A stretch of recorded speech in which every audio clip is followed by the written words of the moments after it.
Les Romains l'appelaient Praecocum parce qu'il fleurit très tôt en saison.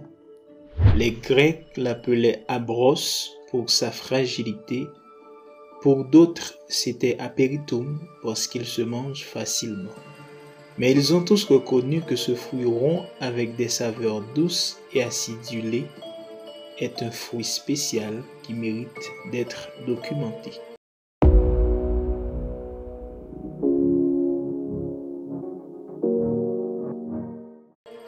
L'abricotier est un arbre de petite taille.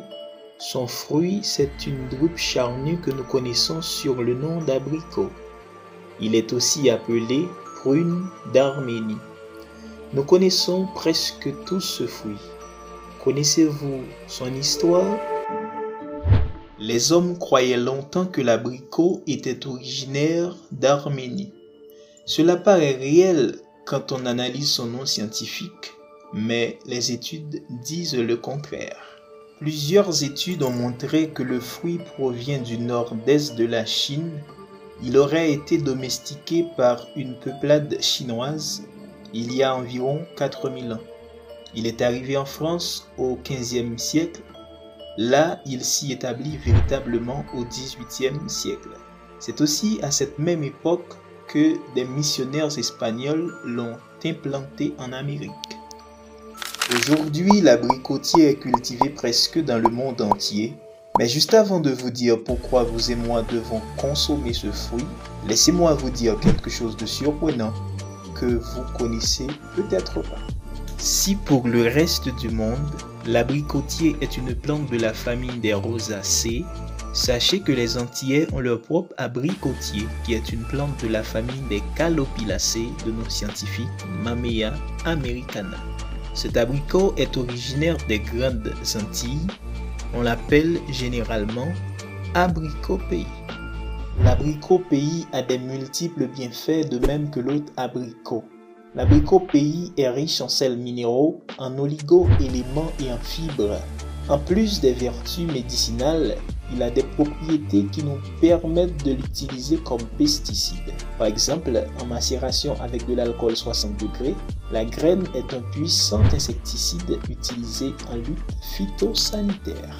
L'abricot armeniaca est un fruit riche en antioxydants, en caroténoïdes et en fibres. Il est une excellente source de vitamines A et C.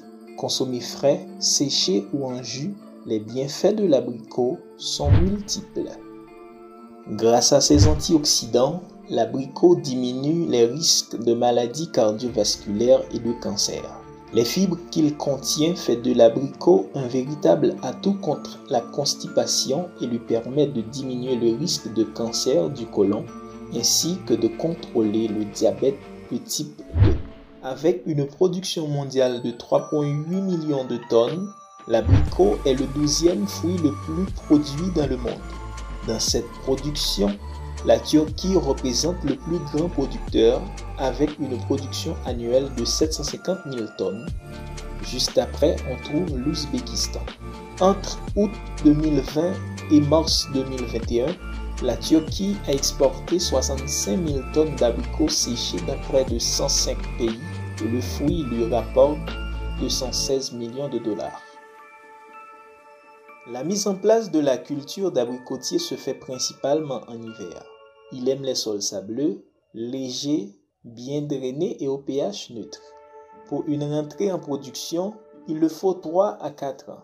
Sa durée de vie est de 40 à 45 ans. La plante peut supporter le froid jusqu'à moins 20 degrés Celsius, sauf en période de floraison. L'abricot pays peut atteindre jusqu'à 20 mètres de haut et exige plus d'espace. Il faut 6 ans ou plus pour la rentrée du jeune abricotier pays. Toutefois, par greffage, on peut réduire cette période à 3 ou 4 ans.